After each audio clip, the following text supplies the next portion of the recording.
Anyway, let's get to let's start with your thoughts on the Bills' loss and the Sean McDermott firing. Joe, were you shocked?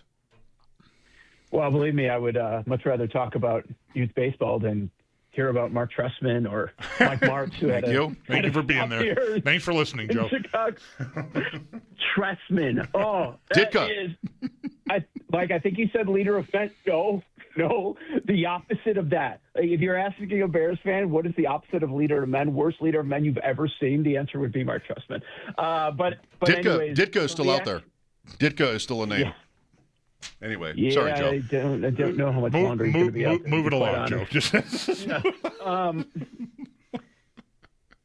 I've seen press conferences like that my entire life, far too often. It's usually every couple of years because there's a new coach every couple of years. No, it's going to be this guy's going to be the guy, and you want to hear from the owner until you hear from the owner, Right?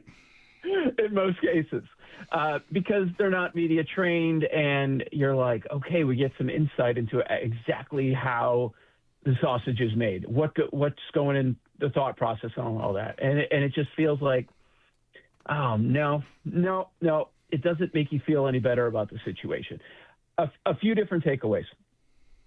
Big picture is Patrick Mahomes, in a year where everything went wrong for Kansas City, all those one-score wins turned into one-score losses, not even participating in the playoffs, he's still running the AFC when he's not even in the postseason. Because that feels like it was a big reason there were changes in Baltimore and changes by you guys in Buffalo. That, okay, he's out. He's not even in the situation. We don't have to worry about running into this dude, and we can't even make a run. And he's not involved. So what are we doing here? I think that was part of it. And the other thing is, for me, and you guys know this better than I do, boy, I, like many of your listeners, did not care for the Bean decision, but it feels like if you have Bo Nix, if you have average quarterback, oh my God, what are the Buffalo Bills? Josh Allen is holding everything together. That's not breaking news. Like, that's how this sport is set up, especially nowadays. But like, if you were to have an average quarterback, I worry about what the Bills actually would be in this league. Mm-hmm.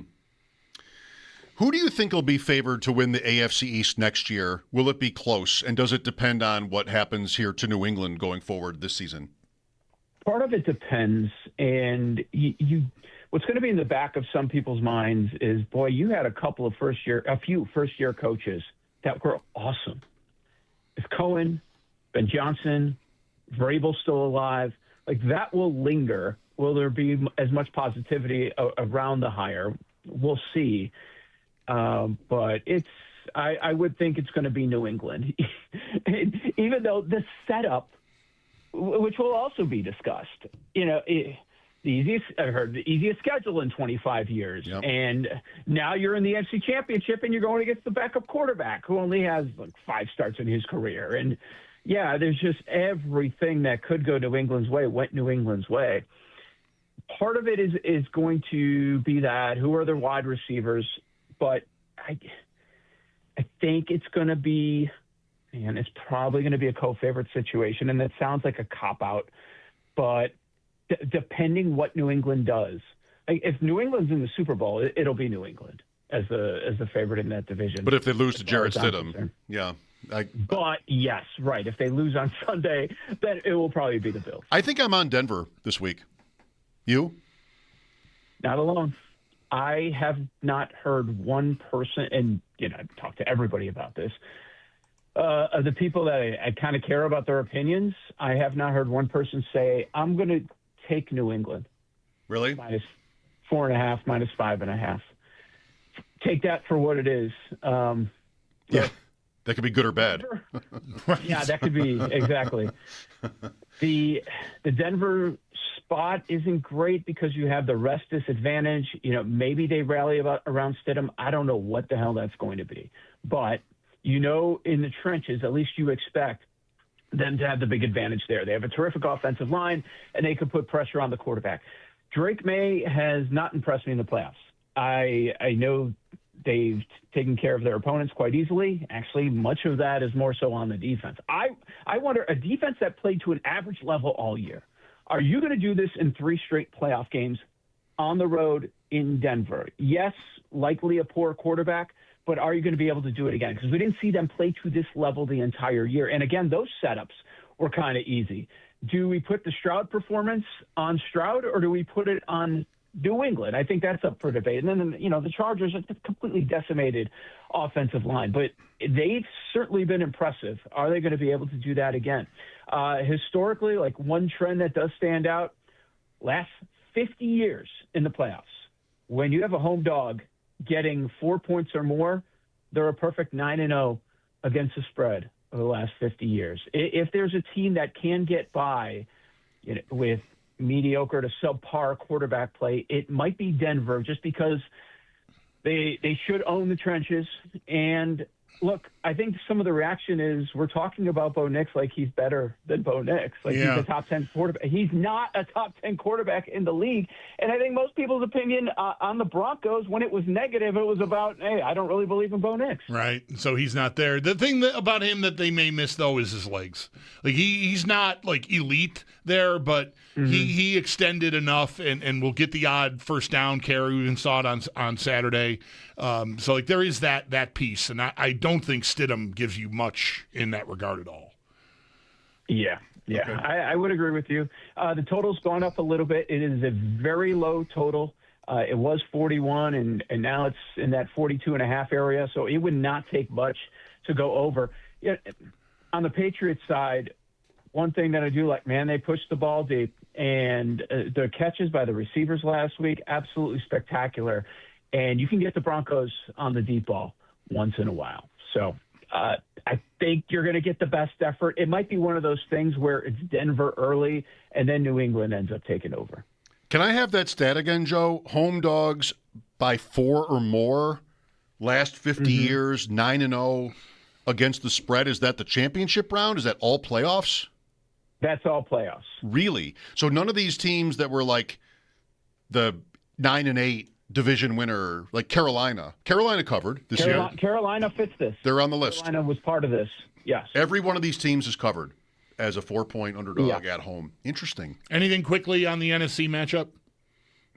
Yeah, I mean, this one I find to be more challenging. I've gone back and forth all week, quite frankly. I don't know what's going to happen. I mean, you look at these regular season matchups, a 1-point game, a 2-point game. What is it going to be? Some people wanted to take away from the Seattle game last week, like, oh, okay, Darnold's okay. He did it in the playoffs. Well, no, he didn't. He didn't have to do anything. And that 41-6 shellacking of San Francisco. So that's still in the back of your mind. And Sam Darnold's had 6 interceptions against this defense this season in the 2 matchups. I just can't get there on the Rams, guys, because it is such a horrible spot. It's a rest disadvantage. Rams played on Sunday night. They're coming off the overtime game in Chicago, and it is the 3rd straight road game. You put all of this together, and it's a tough recipe. And, oh, by the way, you're facing the best defense on the road that has a great home field advantage. Both of these teams this weekend, which I do find interesting, these are 2 of the top home fields in the NFL. It doesn't mean what it once did, but I find that to be interesting. I'm looking at Walker. They leaned on him heavily. Charbonnet out. They boost all the numbers. Walker longest rush is 16.5. His carries is 19.5. I don't think they want to put themselves in a position where Darnold loses their chance at a Super Bowl. So I know it's popular, but I expect heavy Walker. Joe, thank you. Great to talk to you. Keep sending those runners. Yeah, I will do that, guys. Dayball the favorite, by the way. Wherever you look, offshore markets, Kalshi, which is a prediction market, they're saying Dayball 42%. Yep, everybody's pointing Dayball. The top 3, according to the prediction markets, are Dayball, Brady, and Webb. That market you just mentioned, I saw Joe Fortenbaugh tweeting about that last week, that maybe it predicted McDermott's firing. So somebody actually, a buddy of mine actually texted me this morning. He said, oh, by the way, I had the McDermott. I'm like, what do you mean? He said, oh, yeah, it's on one of these prediction markets because you can't find it at the sports books right. Most of the time. He said it was 10-1. 10-1. But I'm sure what Fortenbaugh is referencing, the number probably kept dropping after that loss as you're waiting. His implication was, I knew this was coming. And, nobody else was saying that I know of. So, interesting. I would trust those more than a sports book that will only take $50. I'll say that. Yeah. All right. Thanks again, Joe. Talk to you next week. Thanks, guys. Joe Ostrowski, Chicken Dinner with Sam Panayotovich, who will be on with us tomorrow. Mike Schopp and the Bulldog here. We'll look for your calls as we go forward. 803-0550, 6 o'clock pregame. The Sabres are in Montreal.